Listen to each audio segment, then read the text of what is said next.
अस्सलाम वालेकुम नाजरीन, प्रोग्राम है शाम ढले और मैं हूं आपकी मेज़बान सबरीन हुसैन। मेरे साथ आप देख रहे हैं आज बहुत ही प्यारी मेहमान को हमने मदऊ किया है प्रोग्राम शाम ढले में। चेयरपर्सन है निदा वेलफेयर सोसाइटी की, अल-तवक्कल टूर्स एंड ट्रैवल की ऑनर CEO हैं, बहुत सारे नेकी के काम करती हैं और ख़ास तौर पे वो काम कर रही हैं for homeless and disability and women empowerment और ह्यूमन राइट्स के लिए। लेकिन जो एक स्पेशल काम मुझे इनका नज़र आया है जिस पे आज मैं प्रोग्राम का आगाज़ करूँगी वो है एनवायरनमेंट, क्योंकि बहुत सारे प्रोग्राम हमने लगातार किए हैं वुमेन एम्पावरमेंट पे, ह्यूमन राइट्स पे, इमिग्रेशन इश्यूज़ पे, उस पर हमारी बात आपसे हो चुकी है। लेकिन एक जो ग्लोबल वार्मिंग है और उससे रिलेटेड एनवायरनमेंट में हमें काम करने वाली जो शख्सियत है वो पहली बार अपने प्रोग्राम में नज़र आई है। वहीं से हम अपनी बात का आगाज़ करेंगे। अस्सलाम वालेकुम फौजिया। वालेकुम अस्सलाम, कैसी हैं आप? फौजिया चुगताई आज की हमारी मेहमान ख़ास हैं प्रोग्राम शाम ढले में। तो एनवायरनमेंट में क्या हो रहा है आजकल?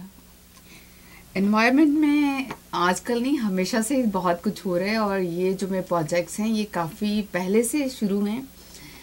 मैंने एक्चुअली जो प्रोजेक्ट किए थे वो डिफरेंट फंडिंग ऑर्गेनाइजेशंस के साथ मिलके किए, जैसे EPA environment protection agency Lahore में एक पाकिस्तान में इदारा है, फिर मिनिस्ट्री ऑफ एनवायरनमेंट के साथ इस पर हमने रैलीज भी कंडक्ट की और पौधे लगाए डिफरेंट स्कूल कॉलेजेस में, और स्पेशली जो मेन इसके लिए हमने काफ़ी सेमिनार्स करवाए, क्योंकि आप देखें हमारे यहाँ लोग दरख्त पे दरख्त काटते चले जाते हैं और वो ये समझने से कासिर रहते हैं कि जो एक दरख्त है उसको बड़ा होने में ऑक्सीजन का उस लेवल तक जाने में कितना टाइम लेता है, हाँ। जबकि वो दरख्त काटते हुए बिल्कुल फील नहीं करते। और आप ये देखें कि हमारे यहाँ दरख्त रोज़ बरोज़ कटते चले गए हैं, जिसकी वजह से ऑक्सीजन लेवल ज़्यादातर लोगों को ब्रीदिंग प्रॉब्लम आता है। आपको जब क्वालिटी ऑक्सीजन ही मिलेगी तो आप कैसे अपनी ब्रीदिंग प्रॉब्लम को सॉल्व कर सकेंगे। और इसके साथ साथ आप ये देखें कि हमारे यहाँ जो पोल्यूशन है वो इसी वजह से बढ़ गई है, क्योंकि रोड्स जो हैं उनको बड़ा किया गया, बहुत सारी जगहों से दरख्त काट के मुख्तलिफ फैक्ट्रीज़ तामीराती काम किए गए। लेकिन जो एक दरख्त है, एक पौधा है, उसको बनने में उस लेवल तक जाने में बहुत टाइम लगता है। काटने का अमल तो आपको पता ही है, मिनटों का तो नहीं है खैर, क्योंकि एक बड़ा दरख्त काटने के लिए भी टाइम लगता है जी। लेकिन इम्पॉर्टेंट बात यह है कि डिफरेंट किस्म की ऑर्गेनाइजेशंस हैं, फंडिंग ऑर्गेनाइजेशन है, मिनिस्ट्री ऑफ एनवायरनमेंट है और जो फॉरेस्ट डिपार्टमेंट है, ये आपको डिफरेंट प्रोजेक्ट्स के ज़रिए पौधे भी देते हैं। आपकी जो मिट्टी होती है जहाँ आप पौधे लगाना चाहते हैं, जिस भी कॉलेज में, यूनिवर्सिटी में, किसी ग्राउंड में, किसी रोड पर, तो वो आपको उस सैंपल के ज़रिए बताते हैं कि यहाँ आप कौन से पौधे लगा सकते हैं। तो हमने डिफरेंट प्रोजेक्ट्स किए, डिफरेंट, ये आप तस्वीर में देख रहे हैं, उस वक़्त DCO अली जान खान साहब थे, ये उनकी मिसेज़ हैं जो हमारे साथ एक पौधा लगा रही हैं। और इसी तरह हमने पौधों के लिए स्टूडेंट्स इकट्ठे किए, उनको रैली कंडक्ट की और उनसे पौधे लगवाए। और स्पेशली जो इम्पॉर्टेंट बात ये है कि पौधे लगाने के बाद हम भूल जाते हैं कि इन्होंने जो बढ़ना है वो कैसे बढ़ना है, क्योंकि अगर हम पौधा लगा देते हैं और उसको पानी नहीं दिया जाता, या चलते फिरते हुए कोई जानवर गुजर जाता है वहाँ से, या कोई इंसान मतलब नहीं देखता और वो पौधे ख़राब हो जाते हैं या इब्तिदाई मराहिल में टूट जाते हैं, ख़त्म हो जाते हैं, तो वो फिर उनका कोई फ़ायदा नहीं होता। अब मैं इसके साथ इजाफा कर दूं, मुझे इब्तिदा में बताना चाहिए था, ये सारे जो काम है एनवायरनमेंट के, ये फौजिया चुगताई चार्टर प्रेसिडेंट हैं रोटरी इंटरनेशनल की, तो ये वहाँ से उसके तहत ये काम कर रही हैं। जी, रोटरी इंटरनेशनल एक इंटरनेशनल बेस्ड ऑर्गेनाइजेशन है, ये US बेस्ड ऑर्गेनाइजेशन है। इसके पूरी दुनिया में डिफरेंट क्लब्स के नाम से रजिस्ट्रेशन होती है। जैसे पाकिस्तान में सोशल वेलफेयर डिपार्टमेंट है, उसके साथ नॉन प्रॉफिट ऑर्गेनाइजेशंस रजिस्टर्ड होती हैं और वो अपने डिफरेंट मोटिव्स के साथ काम करती हैं। जो रोटरी इंटरनेशनल है उसके एक्चुअली 6 एरियाज ऑफ वर्क हैं और उसमें जो सबसे पहला काम है उनका वो है पीस पे उन्होंने बहुत ज़्यादा काम किया है। और इसके साथ साथ उन्होंने जो बेसिक एजुकेशन है उस पर काम किया है, डिज़ीज़ को प्रिवेंटेशन के लिए। और जो मेन काम आते हैं उनके वो सिर्फ 6 एरियाज ऑफ वर्क हैं, जैसे वाटर सैनिटेशन, इकोनॉमिक डेवलपमेंट और मैटरनल चाइल्ड हेल्थ। लेकिन हमारे जो प्रोजेक्ट्स हैं, बाज़ प्रोजेक्ट्स जो है रोटरी इंटरनेशनल के साथ मिलकर, और जो मैं लाहौर रोटरी क्लब निदा पाकिस्तान की चार्टर प्रेसिडेंट हूँ। ये हर साल इसके इलेक्शंस होते हैं, डिफरेंट प्रेसिडेंट्स आते हैं। रोटरी इंटरनेशनल का 2017 में अटलांटा जॉर्जिया में कन्वेंशन हुआ था, क्योंकि यहाँ के प्रेसिडेंट थे उस वक्त। तो 2018 में ये टोरंटो में हुआ था। इस तरह डिफरेंट इसके जो हर साल इलेक्शंस के ज़रिए जो है वो प्रेसिडेंट इलेक्ट होते हैं। तो डिस्ट्रिक्ट लेवल पे और नेशनल लेवल पे इसकी ऑर्गेनाइजेशंस जो है वो अपने अपने तौर पे इसके इलेक्शंस करवाते हैं, और उनके साथ साथ इनका जो सबसे इम्पॉर्टेंट काम है वो उस लेवल की फंडिंग्स होती हैं कि आप कामों को बहुत आगे लेके जा सकते हैं। जैसे एक क्लब है, उसके साथ मुख्तलिफ डिफरेंट और क्लब्स अलाइंस बनाते हैं। तो जो रोटरी इंटरनेशनल का क्लब है, ऑर्गेनाइजेशन है, वो आपको 20% के साथ 80%, 40% के साथ 60% जो है वो फंड्स आपको डोनेट करते हैं, जिससे आपका प्रोजेक्ट जो है वो उस लेवल पर काम करता है कि उसकी अफादियत आपको नज़र आती है। और जो इम्पॉर्टेंट चीज़ ये है कि रोटरी इंटरनेशनल ने बहुत सारी बुक्स डोनेट की हैं। आप देख रहे हैं कि मैंने बहुत सारे बच्चों को उनके डिफरेंट स्कूल्स में लाइब्रेरीज बनवा कर दी। उनमें उस लेवल की बुक्स थी कि जो टीचर्स हैं वो उन्हें उसी लेवल पर पढ़ाते हैं। जैसे अगर 5th क्लास के बच्चे हैं तो उनको जो बेसिक चीज़ें चाहिए वो भी, और उसके साथ साथ वो उस लेवल की, क्योंकि आप देखें हमारे यहाँ बच्चों की जो नशोनुमा होती है वो डिफरेंट एनवायरनमेंट में होती है। कुछ बच्चे बहुत बेसिक लेवल पर ही काम कर रहे होते हैं, कुछ बच्चे रट्टा लगा के आगे बढ़ते हैं, कुछ बच्चों को खुदादा सलाहियतें मौजूद होती हैं कि वो बहुत जल्द सीख जाते हैं। तो ये जो बुक्स होती हैं ये उनके लिए उन एनवायरनमेंट के साथ, उस लेवल के साथ, उन टीचर्स के साथ वो उन्हीं बुक्स को लेकर आगे चलते हैं। और जो सबसे इम्पॉर्टेंट बात ये है कि हमारा रोटरी इंटरनेशनल जो है वो पीस पे बहुत काम करता है। मेरा जो रोटरी का क्लब रजिस्टर्ड है, रोटरी क्लब लाहौर निदा, इसका मेन थीम ही यही है कि peace is with love and justice. कि जहाँ अगर हम चाहते हैं कि हमारे पास अमन होना चाहिए, तो आपको पता है कि अमन किसी चिड़िया का नाम तो है नहीं कि आप उसको पकड़ कर बंद कर दें और वो कायम हो जाएगा, वो वहीं बंद हो जाएगा और हमें पता चलेगा कि अमन है। जब तक हम पीस को is with love and justice के प्यार मोहब्बत से नहीं रहेंगे और इंसाफ से नहीं रहेंगे, तो हम और आप देखते हैं कि मुआशरे जो हैं प्यार मोहब्बत से चलें और इंसाफ के साथ चलें तो वही पनप सकते हैं, अदरवाइज़ बहुत मुश्किल काम है। इसी तरह से जो different mother and child care है, आपको पता है कि मतलब अगर हमारे पास एक हेल्दी मदर है तो वो ना सिर्फ उस घर को बहुत अच्छे से चला सकती हैं बल्कि अपने बच्चों को भी सेहतमंद रखती हैं, उस एनवायरनमेंट को सेहतमंद रखती हैं, जिसकी वजह से वो पूरा एक जो ख़ानदान की इकाई है उसको इस काबिल बनाती हैं कि वो आइंदा आने वाले कल में सिर्फ अपने ख़ानदान के लिए नहीं, मुल्क कौम के लिए भी ममदो मावन साबित होता है। तो ये वो सारे बहुत ढेरों ढेर प्रोजेक्ट्स हैं जिन पर काम होता है। और हर प्रोजेक्ट का उसमें जो हम मेन एनवायरनमेंट की काम कर रहे थे, एनवायरनमेंट में जो मेन चीज़ें यही आती हैं बार बार कि ग्लोबली एनवायरनमेंट देखिए चेंज होता जा रहा है, क्योंकि हर जगह तामीराती काम बहुत ज़्यादा चल रहे हैं, जिसकी वजह से दरख्त ज़्यादा से ज़्यादा कट गए हैं।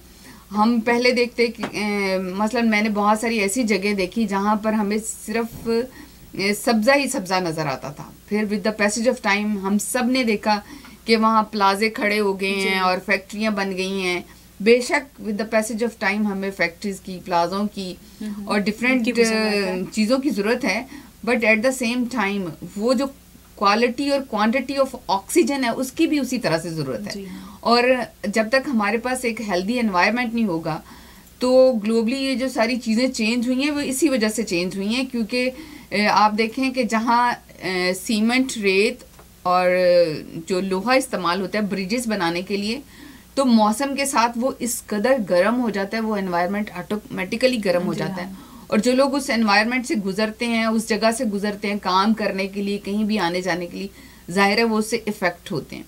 लेकिन अगर उन दरख्तों को उस वक्त तक ना काटा जाए जब तक कि उनके मद्दे मुकाबिल नए दरख्त ना लग जाएं, उस लेवल पर ना आ जाएं कि वो भी उतनी ही ऑक्सीजन, उतनी मिकदार में ऑक्सीजन प्रोवाइड कर रहे हों, तो फिर ही काम बन सकती है, वरना ये जो हमारा ग्लोबल एनवायरनमेंट है इस वक्त जिस मुश्किलात का शिकार है, इससे लेवल पे पहुंच गया, तो यकीनन इसी तरह से काम करने की ज़रूरत है। हम प्रोग्राम शाम ढले में और आप देख रहे हैं मेरे साथ हमारी मेहमान है फौजिया चुगताई। अभी हम बात कर रहे थे, चेयरपर्सन है निदा वेलफेयर सोसाइटी की, तो यहीं से हम अपनी बात का आगाज़ करेंगे। ये क्या ऑर्गेनाइजेशन है, क्या इस पर रोशनी डालें, हमारे काविश टीवी के जो नाजरीन है वो जानना चाहते हैं कि आप क्या करती हैं इसमें। निदा वेलफेयर जो है, एक्चुअली जो निदा है उसकी एब्रिविएशन थी national institution of development and awareness. इसका बाकायदा हमने बहुत अच्छे से वहाँ सिस्टम एक डेवलप किया हुआ है।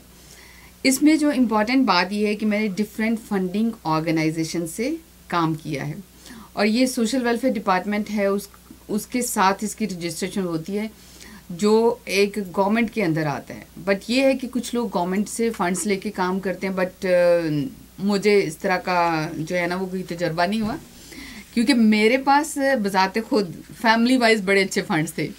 तो मैंने एक तो फैमिली के साथ मिलके उनकी मदद से काम किए, लेकिन जो इम्पॉर्टेंट बात ये है कि जब आप काम करते हैं, आपके काम को अप्रिशिएट कर रहे होते हैं लोग, आप उस रूट लेवल पर जाके काम करते हैं, तो बहुत सारी मल्टी नेशनल फंडिंग ऑर्गेनाइजेशंस आपको फंड्स डोनेट करती हैं जिस पे आप अपने साथ काम करते हैं। तो मैंने भी शुरू से ऐसे किया कि मेरे साथ जो वॉलंटियर्स पूरा साल काम करते थे, तो मेरी कोशिश होती थी कि मैं उनको अपने साथ, जब भी कोई फंड्स मिलते थे तो मैं उनको अपने साथ शामिल कर लेती थी, और हम उस फंड्स को डिवाइड कर लेते थे कि हमने उस प्रोजेक्ट के लिए कितना इम्प्लीमेंटेशन करते हुए क्या कुछ करना है, और हमारे साथ जो लोग काम कर रहे हैं उनको सैलरी कितनी देनी है, उनका जो कन्वेंस अलाउंस है वो कितना होगा, और उनका खाना वाना जो है वो कैसे चलेगा। तो इन सारी सिचुएशंस में हमारी ये कोशिश होती थी कि हम अपने प्रोजेक्ट्स को अच्छे से इम्प्लीमेंट करें। इन प्रोजेक्ट्स में भी हमने वहाँ के जो अदारे थे उनके साथ एनवायरनमेंट पे काम किया, क्योंकि मुझे एनवायरनमेंट पे काम करना सबसे अच्छा लगता है। वो इसलिए कि मैं समझती हूँ कि जो ऑक्सीजन है वो जीने का सही सलीका सिखाती है आपको। जब तक हमें अच्छी क्वालिटी और क्वांटिटेटिव ऑक्सीजन नहीं मिलेगी तो हम अच्छे से सांस नहीं ले सकेंगे, फिर जिंदा नहीं होंगे, तो फिर हम काम किसके लिए करेंगे, और खांस के सांस लेंगे तो मज़ा नहीं आएगा जीने का।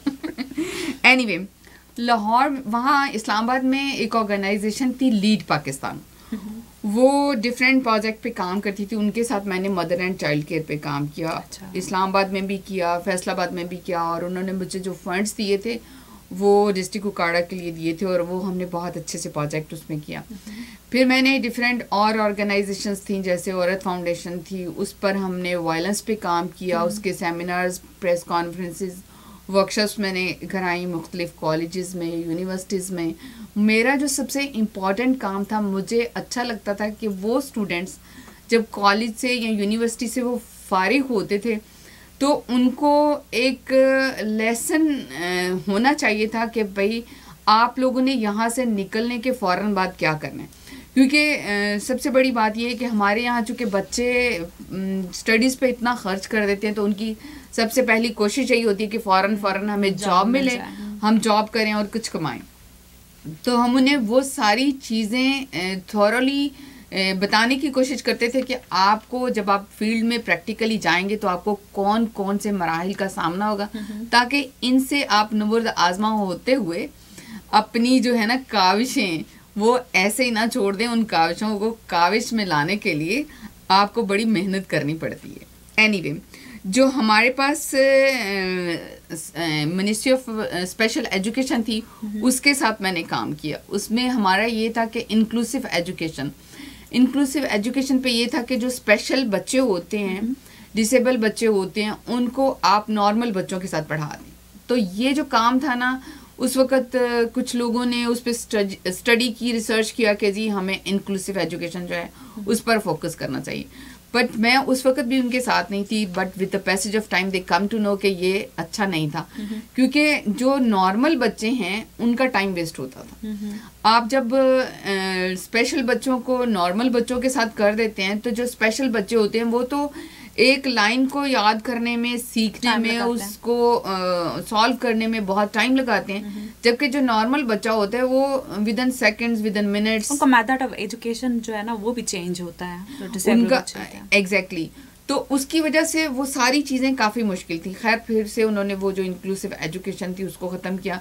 वहाँ पर जो स्पेशल एजुकेशन के अदारे थे, मुझे सबसे अच्छा लगता था कि उनको एंटरटेनिंग जो उनकी है वो मेथड्स जो होते हैं वो रिसर्च करने के बाद नए से नए होते चले जाते। तो मैंने वहाँ वहाँ बहुत खूबसूरत एक राइजिंग सन के नाम से बहुत अच्छे इंस्टीट्यूट चल रहे हैं, तो मैंने उन लोगों को स्पेशली डिफरेंट जगहों पर बुलाया। उन्होंने अपने बच्चों की परफॉर्मेंस से ये साबित किया कि ये जो स्पेशल बच्चे हैं ये उस लेवल पर जाकर क्या कुछ नहीं कर सकते हैं। और वक्त ने साबित किया कि ऐसे बहुत सारे बच्चों को हम देखते हैं कि वो उन जगहों पर बैठे हुए हैं जहाँ पर एक नॉर्मल बच्चा भी काम करते हुए घबरा रहा होता है।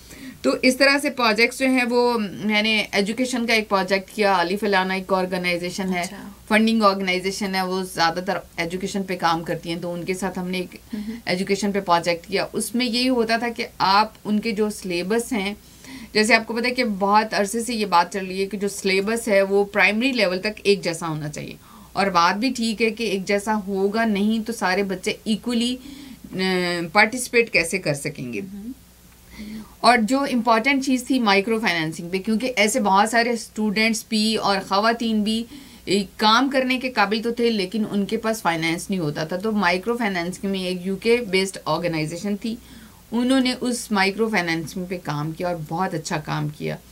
और उसके डिफरेंट डिस्ट्रिक्ट्स में प्रोजेक्ट्स लेकर गए, उस पर भी हम लोगों ने उन्हें बताया कि ये जो माइक्रो फाइनेंसिंग है ये कैसे होगी, आप लोगों को फाइनेंस कैसे दिया जाएगा, और उस पर आप लोगों ने काम करके with the passage of time उसको बढ़ाने के साथ साथ ये भी सोचना है कि ये जो माइक्रो फाइनेंसिंग है इसको आपने अपडेट कैसे रखना है। क्योंकि बाज़ वक़्त ऐसा होता है कि लोग भूल जाते हैं कि उन्होंने ये जो फाइनेंस है ये वापस भी करना है, तो वो उसी में से इस कदर खर्च कर देते हैं कि वो फिर वो प्रोजेक्ट जो है वो वहीं का वहीं धरे का धरा रह जाता है। तो इन सारी चीज़ों के बारे में हमें उन्हें एक अवेयरनेस देनी होती थी कि आपने इसको स्टेप बाय स्टेप कैसे लेके चलना है ताकि आप इसमें आइंदा आने वाले कल में जो है वो कामयाब हो सकें।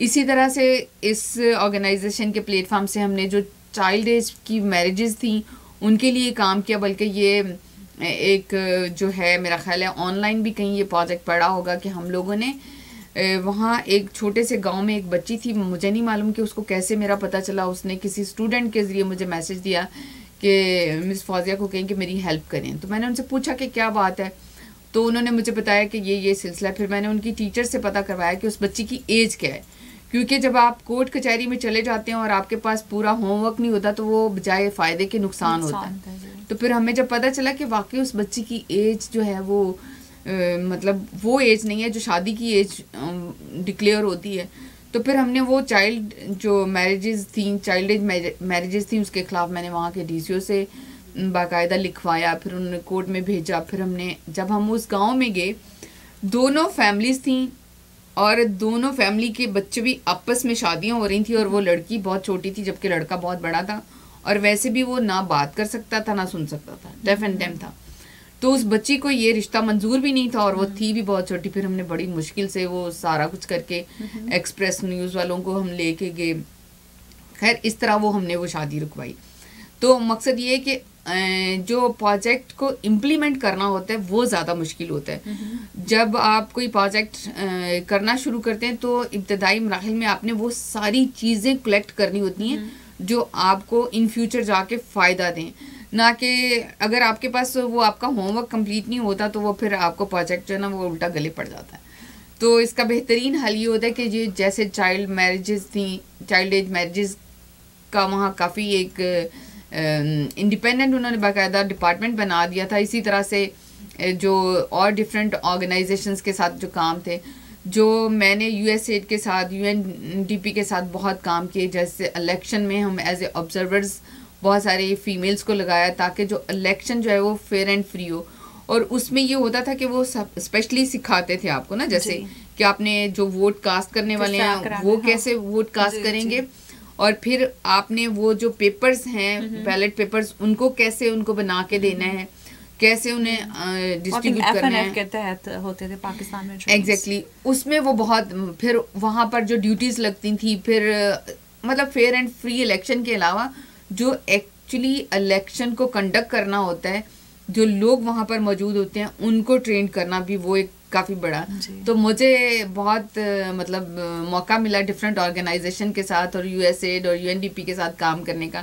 फ्लड एरियाज में हमने काम किया, जो मुजफ्फराबाद में अर्थक्वेक आया था उसके लिए हमने बहुत काम किया। और मुझे अच्छी तरह याद है कि कई दफ़ा तो हम लोग खुद भी रो पड़ते थे कि वो छोटे छोटे खैमे डिफरेंट यूएनडीपी ने उनको प्रोवाइड किए थे, यूएसएड की तरफ से आए थे, लेकिन वो ये था कि वहाँ लाइट वगैरह नहीं होती थी, तो वो बेचारे क्या करते थे, तवे लेके उनके ऊपर कैंडल जला के बैठे होते थे। अच्छा। इतना भी मतलब मैं समझती हूँ कि हम लोग बड़े खुशकिस्मत लोग हैं कि हम इस काबिल होते हैं कि हम अपनों की मदद कर सकते हैं। और अपनों की मदद से ये मुराद नहीं है कि मेरे घर वाले, मतलब ये आप सब लोग जो भी मुश्किल में होते हैं वो सारे हमारे अपने लोग होते हैं, और उनकी मदद करना, उनका ख्याल रखना, ये अल्लाह की तरफ से तौफीक होती है। अच्छा, मैं ये पूछना चाहूँगी, इतने सारे कामों में एक हमेशा से एक रेजिस्टेंस का एलिमेंट रहता है, तो वो उससे कभी सामना होता है वहाँ जब आप करते हैं इस लेवल पे जाके? ये हमेशा रहता है। मेरा ख्याल है कि इसका ट्रिब्यूट मैं अपने फादर को दूंगी कि अल्लाह ताला उन्हें जन्नत नसीब फरमाए। मैं फर्स्ट ईयर में थी जब मेरे बाबा की डेथ होगी, but I know very well कि उन्होंने उस एज में वो जो मुझे कॉन्फिडेंस दिया कि बेटा अपना काम खुद किया करो। ये मुझे अच्छी तरह याद है कि मेरा मैट्रिक का पेपर था, तो मेरे से कोई मेरी बुक लेके चला गया इंग्लिश की ना, तो मैं अपने छोटे भाई को कह रही हूँ कि मेरी बुक ला दो, 10 बजने वाले हैं, मुझे थोड़ा रिपीट करना है, तो वो नहीं उठ रहा ना। तो इतनी देर में मेरे फादर आ गए, कहते क्या हुआ? मैंने कहा देखिए मेरी बुक चाहिए, मेरा सुबह एग्जाम है और है भी बोर्ड पेपर है। तो उन्होंने कहा कि उसको क्यों बोल रही हो, तुम्हारा है ना, जाओ जाके ले आओ। मैंने कहा इस वक्त? तो नेबर्स में लड़का था वो लेके गया हुआ था। तो उन्होंने मुझे कहा इस वक्त से क्या मुराद है, तुम्हें काम है कि नहीं, तुम्हारा काम है? मैंने कहा यस मेरा पेपर है। कहते जाओ फिर। मैं गई जनाब, जाके उनका दरवाज़ा नोक के ले आए। उसके बाद उन्होंने मुझे ये बात समझाई कि बेटा शेरों की तरह से रहते हैं, वो दिन और आज का दिन, ये शेर हमेशा शेर ही रहा है। फिर मुझे नहीं कभी आज तक इत्तेफाक हुआ, मैंने उसी एज में ट्रैवल एजेंसी का कोर्स किया, और उस वक्त ख़वातीन बहुत कम होती थी ट्रैवल एजेंसीज में। मैंने स्काईवेज के साथ ब्लू वहाँ हमारे ऑफिस जो थे वापडा हाउस में, उनके साथ मैंने बहुत काम किया, और मुझे अच्छी तरह याद पड़ता है कि उसके बाद आज तक मुझे कभी खौफ नहीं आया कि मैंने ख़वातीन में बैठ के काम किया या मर्दों में काम किया। हमेशा अपनी पहचान बनाई है, क्योंकि काम जो है, नॉलेज और काम, ये आपको एम्पावर करते हैं, ये आपकी पावर है। जब आप इनको सीख लेते हैं तो दुनिया की कोई ताकत आपको हरा नहीं सकती। बिल्कुल सही कहा फाजिया सुख्तानी ने, और ये हम सबके लिए सीखने वाली बात है कि आप हिम्मत करें तो हिम्मत मर्दा मदद खुदा, शेरों वाली लाइफ गुजारनी चाहिए। अभी एक सवाल मेरे जहन में आया है, आइडियोलॉजिकल पैराडाइम क्या है? आप एक माशाल्लाह एक भरपूर शख्सियत हैं, इतना सारा आपने काम किया, इतनी सारी सर्विसेज, इतनी तो गिनवा दी हैं, मेरा ख्याल है अभी बहुत सारी रहती हैं बाकी, जिस पे अभी हमने प्रोग्राम करना। मुझे लगता है एक और प्रोग्राम में हमें बुलाना पड़ेगा आपको। मुझे इसके बारे में बताइए कि आपकी स्पेसिफिक आइडियोलॉजी क्या है, उसके आप क्या समझती हैं? कुछ चीज़ों के बारे में डिफरेंट नज़रियात होते हैं, तो उसको कैसे बयान करेंगी? मेरे ख्याल में नहीं, हर एक का यही ख्याल है कि हर बंदे का अपना एक इंडिविजुअल कैपेसिटी में अपना एक इंडिविजुअल फैसला होता है। मसलन सबसे इम्पॉर्टेंट बात ये है, मुझे पता है मेरे बहुत सारी दोस्तें हमेशा मेरे साथ नाराज़ हो जाती हैं, सड़ जाती हैं, मरने मारने पर उतर जाती हैं। बात मेरा भाई अपना पॉइंट ऑफ व्यू है। मेरा ये ख्याल है कि आप देखें, हमारे इस वक्त इस दौर में हम देख रहे हैं हमारी कॉलेज की fellows, university fellows, even school fellows, बहुत सारे ऐसे लोग हैं जो अभी तक घरों में बैठे हैं। तो मेरा ये ख्याल है कि मर्द को लाजमी दूसरी शादी करनी चाहिए, बट मेरी बहुत सारी दोस्तें मुझे ऐसे खाने को पड़ जाती हैं। आज के बाद आप मर्दों की तो फेवरेट हो जाएंगी, और खवातीन की तरफ से यकीनन एक बड़ा एक आने वाला है। इसीलिए मैंने आपको कहा ना कि मेरी बहुत सारी दोस्तें मुझे मरने मारने पर तुल जाती हैं। पर देखें, मैं समझती हूँ कि जिस तरह हमने हमेशा से देखा कि सुन्नत नबवी भी है सल्लल्लाहु अलैहि वसल्लम, इसके साथ साथ आज के दौर में अगर हम देखें तो ख़वातीन की तादाद इतनी ज़्यादा है, और बहुत सारे लोग आज घरों में बैठे हुए हैं कि उनका जो हिसाब लगाना मुश्किल हो गया है कि अगर मर्द सेकंड मैरिज करता है, बट ये नहीं मतलब कि वो अपनी पहली बीवी को, बच्चों को छोड़ दे। आप अपने हकूक़ व फ़राइज़ उसी तरह से अदा कर सकते हैं। जो लोग अफोर्ड कर सकते हैं, मैं ये नहीं कह रही कि जो लोग नहीं अफोर्ड करते वो भी कर लें, मतलब जो लोग अफोर्ड कर सकते हैं उनको ज़रूर करना चाहिए। और अगर वो तवक्कल पर ज़िंदगी गुजारते हैं तो वो जो लोग नहीं अफोर्ड करते वो भी कर सकते हैं। अच्छा, तो ये मेन एक्चुअली जो मेन हमारी जो अपनी पैराडाइम है उसमें हमारा अपना जो इंडिविजुअल फैसला है, जो आपकी अपनी एक सोच होती है, एक थिंकिंग है कि भाई इस तरह होना चाहिए, तो वो परफेक्ट होती है। मेरे ख्याल में भी मैं इस बारे में हमेशा से कहती हूँ कि ऐसा होना चाहिए। जी फाजिया चुगताई, आप हमारे साथ रहेंगे, इस पर हम बात कंटिन्यू करते हैं। हम इस वक्त हमारे पास एक लाइव कॉलर है। अस्सलाम वालेकुम। वालेकुम अस्सलाम। मैं जरा सा पैराडाइम शिफ्ट कर रहा हूँ। आप कुछ इजाफा करना चाहेंगे? आधा वर्ष है। ये आपके जो मेहमान है उनका क्या नाम है? फौजिया चुगताई। फौजिया चुगताई साहबा, आधा वर्ष। अस्सलाम वालेकुम। वालेकुम अस्सलाम। बड़ी खुशी हुई है आपको देख के, और समीन के साथ जो है वो हर हफ्ते मुख्तलिफ मेहमान होते हैं तो बड़ा अच्छा लगता है। और काविश टीवी की मेहरबानी है कि हम लोगों तक जो है वो ये बात भी पहुंच जाती है, और जो वक्त है हमारा भी अच्छा कटता है, आपका भी अच्छा कटता है। ये मैं आपका थोड़ा सा वक्त लूंगा। मैंने एक शायरी लिखी थी। जी हाँ। ये बर्फबारी जो हर तरफ हो रही है, तो मैं जब पहली दफा आया था इस मुल्क में 1986, उसके बाद मैंने पहली दफे बर्फबारी देखी थी, इसलिए मैं कराची से आया था। जी। तो मैंने जो है वो उस पे एक नज्म लिखी थी, वो आपकी इजाजत से मैं आपको सुनाना जरूर चाहता हूँ, आपके तमाम सुनने वालों को। जी। ये आपने अभी लिखी है या 1986 में लिखी थी? नहीं, मैंने 87 में लिखी थी। अच्छा, ओके। हाँ, लेकिन मैं हर साल पढ़ता हूँ जब बर्फ गिरती है। ओके। जब बर्फ यहाँ पर गिरती है, यादों की खिड़की खुलती है। एक पेड़ था मेरे आंगन में, कई यादें उसके दामन में। उस पेड़ पे झूले एक झूला, झूले से बंधा एक हिंडोला। मेरी मुनिया मुंह को खोली थी, कई बार वो मुझसे बोली थी, मैं पेड़ पे झूला झूली थी, मेरे साथ मेरी हमजोली थी।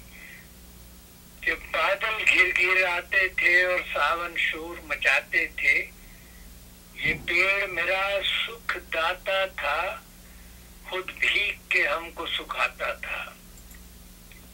बारिश, सर्दी, पतझड़, गर्मी, इसकी छांव में थी नरमी। ये पेड़ नहीं, एहसास है ये, मेरे जीवन की इतिहास है ये। जब आंख तुम्हारी भर आए, जब याद हमारी फिर आए, आंसू को हंस के पी लेना, यादों के सहारे जी लेना। जब कोई ना हो आजू बाजू, उस पेड़ से लगकर रो लेना, आंसू से मुंह को धो लेना। जबरदस्त। यहाँ पर गिरती है, यादों की खिड़की खुलती है। अब मैं इस खिड़की को बंद कर रहा हूँ। बहुत खूबसूरत, बहुत ही अच्छा कलाम सुनाया। इसके बाद क्यों नहीं लिखा आपने? बर्फ तो हर साल पड़ती है। नहीं, मैं लिखता रहता हूँ। मैं तो अच्छा। आपसे हमेशा मतलब ये कि जो मौका मिलता है तो वहाँ पर दखल अंदाजी करता हूँ मैं। नहीं, हमें आपकी दखल अंदाजी मंजूर है और हर बार किया कीजिए। और नई शायरी भी सुनाई है साथ में। नहीं, मेरे पास है कुछ जो मैंने लिखी है, वो मैं ज्यादातर दूसरों की फिर वो अच्छे शायर होते हैं वही पढ़ देता हूँ। जी, बहुत शुक्रिया। कोई सवाल है सर? फौजिया चुगताई बात कर रही थी। जी, फौजिया चुगताई हमारे साथ हैं, इनसे कोई सवाल करना चाहेंगे आप? नहीं, मैं बड़ों से सवाल नहीं करता। Thank you so much. नहीं, वो बड़ा कह रहे हैं आपको। मैं साइकोलॉजिस्ट है। आपको क्या लगता है? मुझे तो ये एजुकेशनिस्ट भी लगी, ये मुझे एक्टिविस्ट भी लगी, मुझे साइकोलॉजिस्ट भी लगी। आप बताइए। ऑल इन वन है। All in one, exactly. इसलिए कि जो मतलब वो साइकोलॉजिस्ट और साइकियाट्रिस्ट में बड़ा फर्क होता है, लेकिन आमतौर पर जो एक लेमैन है वो समझता दोनों एक ही है जी। लेकिन ये कि एजुकेशनिस्ट है तो एजुकेशन तो बहुत वास्ट ये फील्ड है जी।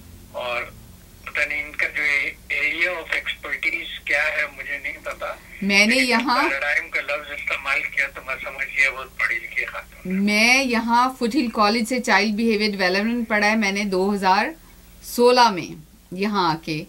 फिर मैंने न्यूयॉर्क में आके सोशल जस्टिस लीडरशिप की 6 मंथ की सर्टिफिकेशन की है। फिर मैंने मेडिकल असिस्टेंस की ग्रेजुएशन की है अमेरिका में आके। अब आप समझ जाए मैं कितनी बड़ी हो गई हूँ। वो पहले कबूल किया उन्होंने। आप मुन्नी बेगम की तरह तो नहीं है कि वो सीनियर सिटीजन हो गई लेकिन मुन्नी की मुन्नी रही। नहीं भाई मैं मुन्नी नहीं हूँ, मेरे अपने बहुत सारे मुन्ने मुन्नी हैं। नहीं बहुत अच्छा लगा आपसे बात करके और इंशाल्लाह आइंदा भी आप आती रही है। तो काविश टीवी का बहुत बहुत शुक्रिया, हमारे अरशद रहमान साहब का बहुत बहुत शुक्रिया, समनीन बीवी का बहुत बहुत शुक्रिया। बड़ी मेहरबानी। मिलन आगा जो है मंगल की शाम जो है हम उन लोगों की 7 बजे के बाद मगरिब के बाद आजकल थोड़े दिनों में रमजान आ जाएंगे तो ये सिलसिला पता नहीं जारी रहेगा या रमजान बाद फिर शुरू हो जाएगा, इसलिए कि मशगूलियत अलग अलग होती है। जी हाँ। इश्क न तो रोग है ना बला है, हर शख्स का तजुर्बा जुदा जुदा है। बेशक बेशक। ठीक है भाई समनीन साहब, फौजिया जी बहुत बहुत शुक्रिया। बहुत शुक्रिया, थैंक यू, बहुत शुक्रिया प्रोग्राम में साथ देने अल्लाह के लिए। हाफिज। अल्लाह हाफिज। अल्लाह हाफिज। अल्लाह हाफिज। अच्छा शायरी, शायराना ज़ौक़ लगता है कभी कभी मुझे आपका? शायराना ज़ौक़ तो मेरा ख्याल है कि सबका ही होता है। अच्छा। ठीक है, आपका कितना है मुझे आप बताइए। मुझे शायरी है आज आपके पास सुनाने के लिए। अपना शेर मैं सुनाती हूँ कि वो तो वो है उल्फत का एक तबस्सुम है मजहर, वो तो वो है उल्फत का एक तबस्सुम है मजहर, एक नजर तुम मेरा महबूबे नजर तो देखो। वाह वाह। अब ये महबूबे नजर महबूबे हकीकी भी हो सकते हैं और मजाजी भी हो सकते हैं। अच्छा अभी क्या सुनाना आपने? इस वक्त नुसरत फतेह अली खान साहब तरन्नुम में सुनाना है आपने जो मुझे बड़े पसंद हैं और यकीनन आपको भी बड़े पसंद आएंगे। चलें जी, कोशिश करके देखती हूँ। जाने वाले हमारी महफिल से चांद तारों को साथ लेता जा, हम खिजा से निबाह कर लेंगे, तू बहारों को साथ लेता जा। अच्छी सूरत को संवरने की जरूरत क्या है, सादगी में भी क़यामत की अदा होती है। तुम जो आ जाते हो मस्जिद में अदा करने नमाज, तुमको मालूम है कितनों की कज़ा होती है। कोई सुने तो तुझे गम लगे हंसी न लगे, कि दिल लगी भी तेरे दिल को दिल लगी न लगे। तू रोज रोया करे, तू रोज रोया करे उठ के चांद रातों में, खुदा करे कि तेरा मेरे बगैर जी न लगे। तन्हाई में फरियाद तो कर सकता हूँ, वीराने को आबाद तो कर सकता हूँ। जब चाहूँ तुम्हें मिल नहीं सकता, लेकिन जब चाहूँ तुम्हें याद तो कर सकता हूँ, कोई भी वक्त हो हंसकर गुजार लेती हूँ, खिज़ां के दौर में अहदे बहार लेती हूँ, गुलों से रंग सितारों से रोशनी लेकर, गुलों से रंग सितारों से रोशनी लेकर, जमाले यार का नक्शा उतार लेती हूँ, उसके नजदीक गमे तर के वफा कुछ भी नहीं, मुतमईन ऐसे है जैसे कि हुआ कुछ भी नहीं, कल बिछड़ना है, ओहो कल बिछड़ना है, तो फिर अहदे वफा सोच के बांध, अभी आगाज मोहब्बत है गया कुछ भी नहीं, मैं तो इस वास्ते चुप हूँ, मैं तो इस वास्ते चुप हूँ कि तमाशा न बने, वो समझता है कि गया कुछ भी नहीं।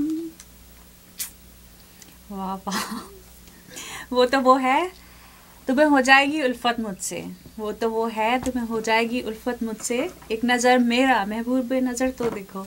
इतना अच्छा पढ़ाया फौजिया सुख्ताई ने, मज़ा आ गया। आज का इंटरव्यू वैसे भी मेरा अब तक का बेस्ट है, क्योंकि मुझे ख़ुद बहुत जानने का और सीखने का मौका मिल रहा है।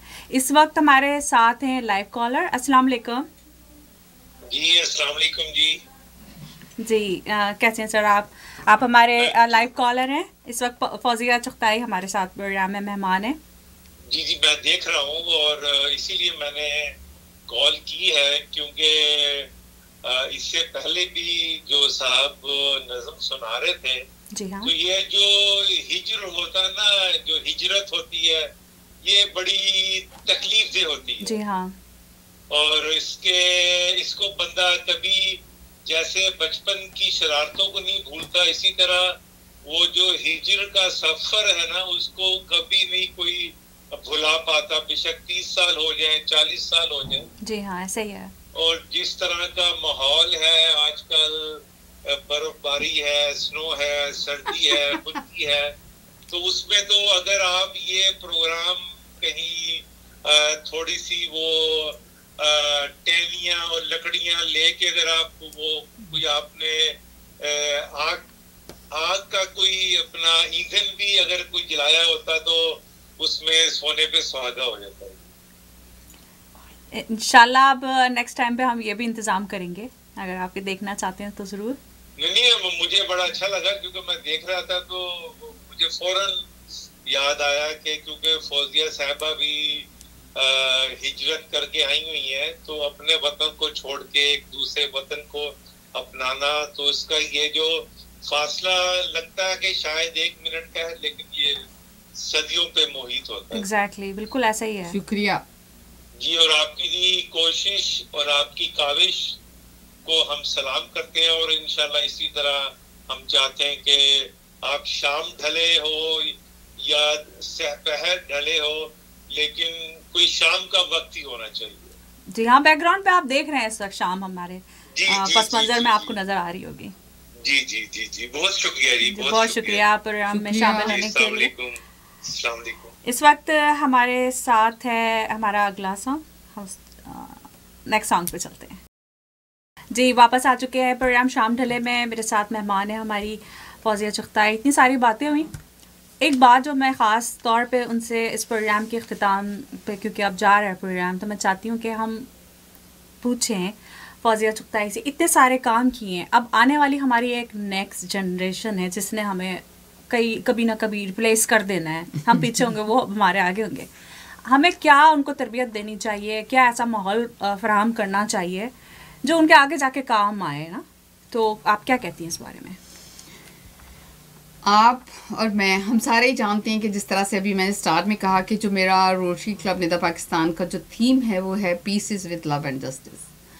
तो जब तक हम प्यार मोहब्बत से और इंसाफ से नहीं रहेंगे, कोई भी काम पाए तकमील तक नहीं पहुंच सकता। तो इसी सिलसिले में मैंने अक्सर देखा कुछ ऑर्गेनाइजेशंस काम कर रही होती हैं, तो वो इस तरह से मैसेज आता है कि वो अपने पेरेंट्स के सामने खड़े हो जाते हैं। जबकि आप बच्चों को मेरा ये मैसेज है कि अगर आप देखते हैं कि अपने घर में कुछ इस तरह की मतलब बातें चल रही हैं, तो आपको एकदम से अपने पेरेंट्स के सामने नहीं खड़े होना। हाँ, अलबत्ता आपने मौके की मुनासबत से उस वक़्त जब आप देखें वो कूल एंड काम है, तो आप उनको जो हकीकत में बात है कि अगर आपके फादर आप समझती हैं कि कुछ गलत कर रहे हैं या आपकी मदर कुछ गलत कर रही हैं उस वक़्त, तो उस वक़्त आप आसान अल्फाज में उन्हें बताएं कि यहाँ पर आप गलत हैं। अपनी मदर से या अपने फादर के सामने डटकर मत खड़े हों, क्योंकि ये कुछ भी अच्छी बात नहीं है। इस सिलसिले में मैं एक चीज़ बताऊंगी कि मैंने हम लाइव कॉलर लें पहले, फिर बात कंटिन्यू करते हैं। अस्सलाम वालेकुम। जी अस्सलाम वालेकुम। जी, कैसे हैं आप? शुक्रिया आपका प्रोग्राम में शामिल होने के लिए। माशाल्लाह से बहुत अच्छा प्रोग्राम जा रहा है आपका, बहुत शुक्रिया। तो आपसे रिक्वेस्ट है कि इसको थोड़ा सा टाइम बढ़ा दें ताकि कुछ लोग रह जाते हैं वो भी अपना प्रोग्राम में शामिल हो जाए। जी हाँ, जरूर। हो सके। जी हाँ, जरूर। जी, तो दूसरे पिछली दफा मेरी फरमाइश आ गई थी। अच्छा, बहुत माजरत उसके लिए। अभी क्या फरमाइश करना चाहेंगे? कोई बात नहीं।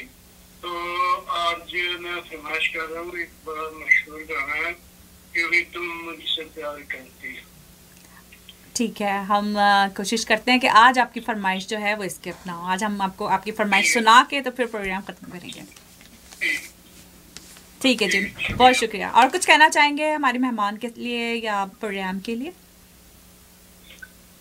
वो मैंने किया ना कि टाइम जरा बढ़ा दें, थोड़ा सा टाइम और। जी इंशाल्लाह नेक्स्ट टाइम जरूर। बहुत शुक्रिया, अल्लाह हाफिज़। चल हम कोशिश करते हैं प्रोग्राम का टाइम बढ़ाने के लिए और उनकी जो फरमाइश है उसके लिए। अच्छा, हम बात क्या कर रहे थे? हम बात कर रहे थे कि आइंदा आने वाली जनरेशन के लिए कि उन्होंने क्या करना है। मुझे मतलब एहसास है कि वो बहुत ज़्यादा अपग्रेड हैं हमसे, क्योंकि गूगल का दौर है, हर चीज़ वो गूगल से पूछते हैं। अब वो पेरेंट्स से या दोस्तों से या रिश्तेदारों से मशवरा नहीं करते हैं। कोई भी बात समझ में नहीं आती तो वो सबसे पहले गूगल से पूछते हैं और वो गूगल उनको आसान अल्फाज में जवाब भी दे देते हैं। जी। तो मैं बात कर रही थी कि बहुत सारी ऐसी चीज़ें मैंने देखी बच्चों में। मैंने शेल्टर होम के लिए काम किया और डिफरेंट सेंट्रल जेल साहिवाल के लिए काम किया। जब मैं ख़वातीन के शेल्टर्स होम और उन जेल्स में गई तो मैंने देखा कि बहुत सारी छोटी छोटी जो घरेलू लड़ाइयाँ थी वो बहुत बड़ी लड़ाइयों में तब्दील हो गई और वो फिर जाके मतलब जेल खानों में उन बंद ख़वातीन पे ख़त्म हुई। तो ये वो चीज़ें हैं जो मैं समझती हूँ कि ये हमारी जो जनरेशन है उसको इन चीज़ों पर कंट्रोल करना होगा, कॉम एंड कूल रह के और अमन के साथ, प्यार मोहब्बत के साथ, इंसाफ के साथ। ये तभी हम अपनी मंजिल मकसूद पा सकेंगे। क्योंकि आप देखें, जब आप स्पेशली मैंने बहुत सारी इस पे कहानियाँ लिखी हैं जो ख़वातीन शेल्टर्स होम्स में हैं और जो ख़वातीन जेलों में हैं। इस पर इंशाल्लाह कभी मौका मिला तो फिर ज़रूर आपको उस कहानी के जो मदर जज़र है उनसे आगाह करूँगी। मैं समझती हूँ कि आने वाला कल जो है वो आज से कहीं ज़्यादा मुश्किल है। तो हमारी जनरेशन्स को अपने लिए वो लाया अमल सोचना चाहिए जिस पर वो कूल एंड काम रह के इंसाफ के साथ, प्यार के साथ अपने जो मसाइल हैं उन पर खुद ही सोच समझकर फैसला कर सकें। मैं समझती हूँ वालिदैन का भी काम है कि इस वक्त में जब वो अपने बच्चों के परवान चढ़ा रहे होते हैं तो उनकी तरबियत में ये ख़ास एक हिस्सा बनाएं कि उनको थोड़ा तहम्मुल और सब्र और बर्दाश्त और सिखाएं ताकि वो फिर उसके तहत अपनी ज़िंदगी को आगे गुजारें। समरीन, ये उसी वक्त मुमकिन हो सकता है जब पेरेंट्स बजाते खुद उस सब्र का, अमली बर्दाश्त का मुजाहरा करें। जी, क्योंकि आप देखें हमारे नबी पाक सल्लल्लाहु अलैहि वसल्लम ने अपने अमल से, अपने किरदार से लोगों में ये साबित किया कि वाकई इमानत क्या होती है, मानतदारी क्या होती है, अच्छे से रहना, गुजर बसर करना, सबके साथ एक जैसा सलूक रखना, रवादारी से पेश आना, ये सारी मुसावात ये हमें अपने किरदार से साबित करना होगा। अगर पेरेंट्स चाहते हैं कि आइंदा आने वाली जनरेशन अच्छे से अपने मामलात को हैंडल कर सकें तो उन्हें भी उसी सब्र व तहम्मुल के साथ, उसी प्यार मोहब्बत के साथ, उसी इंसाफ के साथ सबके साथ मिलकर रहना होगा। बहुत शुक्रिया फौजिया चुगताई, इतने अच्छे और ज़बरदस्त ख़यालात का इज़हार किया है। और आप ही जैसे हमारे माशरे की शख्सियात हैं जो आगे बढ़कर आती हैं और माशरे का एक रोशन चेहरा सामने लेकर आती हैं और पॉइंट आउट करती हैं कि कहाँ किन किन शोबों में अभी भी हमें काम करने की ज़रूरत है। तो बहुत अच्छी मुलाकात रही आपके साथ, बहुत मज़ा आया और बहुत ही पुरलुत्फ शाम गुजरी। इंशाल्लाह अगली बार भी आपसे मुलाकात होगी, इस वादे के साथ हम रुखसत लेते हैं। अभी जाने से पहले हमारे एक लाइव कॉलर को हमसे शिकायत थी कि हमने पिछली बार उनको फरमाइश नहीं सुनाई थी, तो इस बार हम आखिरी जो सॉन्ग है आपने काविश टीवी के नाजरीन के लिए और अपने ख़ास तौर पर लाइव कॉलर के लिए जिनकी पिछली फरमाइश मिस हो गई थी इसके साथ छोड़ के जाते हैं। मिलते रहेंगे हर मंगल, जैसे आप देखते हैं प्रोग्राम शाम ढले 7 बजे, और कोशिश करेंगे कि आइंदा से प्रोग्राम थोड़ा और भी हम बढ़ा दें। तो फिर इजाज़त लेते हैं। Thank you so much. Fauzia Chughtai हमारी मेहमान थी। शुक्रिया बहुत आपका, अरशद साहब का, काविश टीवी का। जी इजाज़त लेते हैं। अल्लाह हाफिज़। अल्लाह हाफिज़।